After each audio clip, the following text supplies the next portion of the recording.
Саламатсыңар урматтуу ата-энелер. Экинчи сабакты баштайбыз. Эң биринчи тарбия гимнастикасынан баштайлы. Мен аркаман кайталаңыздар. Мен бүгүндөн баштап балдарымдын кемчиликтерин көрбөймүн. Мен бүгүндөн баштап балдарымды жаман сөздөр менен урушпайм. Оозубузду жабабыз. Үчүнчү, мен бүгүндөн баштап өзүмдү өзүм тарбиялаймын. Мен бүгүндөн баштап балдарыма жалаң мээрим гана арнаймын. Мен бүгүндөн баштап балдарымдын жалаң гана жакшы сапаттарын издеймин. Эми урматтуу ата-энелер, бүгүн биз өтө турган сабак бул эң биринчиси моралдык психологиялык климат деп коет.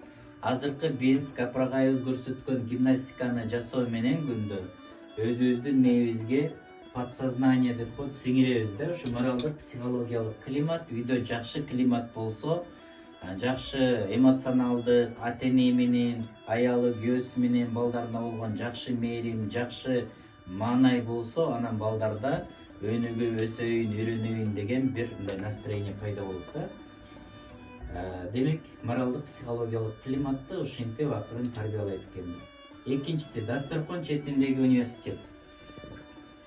Капрагайыбыздын өзүнүн мына ушундай китеби бар. Балдар менен биз бир күндө жок дегенде бир жолу чогуу отуруп дасторкондо тамак ичебиз. Мына ошондо тамак ичкенде бир теманы бир жумада 2-3 темасын окуп берсек болот балдарга. Мунун ичинде дасторкон четинде университет боюнча видео сабактардын ссылкасын азыр сабактан кийин жөнөтөбүз. Кийинкиси Жусуп Баласагын куттуу билим. Бунун ичинде аябай сонун тилди кандай сакташ керек, көз, илим алуу, элди башкаруу, көптөгөн нерселер бар да, бала тарбия. Мына ушул китепти дагы издеп таап, балдарга ушу окуп берсеңиздер болот. Кийинкиси тема бул үй бүлөлүк китепкана. Балдарды биз китеп оку дейбиз, бирок үйдө бизде китеп болуш керек. Минимум 300 китеп топтошубуз керек. Анан балдар ошол китептерди көрүп, анан кызыгат. Биз ошол китептерди тизип эле койбостон, ар бир китептин маанисин, мазмунун балдарга айтып берип турушубуз керек. Анан өзүбүз дагы мындай китепти ачып үйдө окуй турган болсок, балдар таасир алат да. Каменский улуу педагогдун айткан сөзү бар.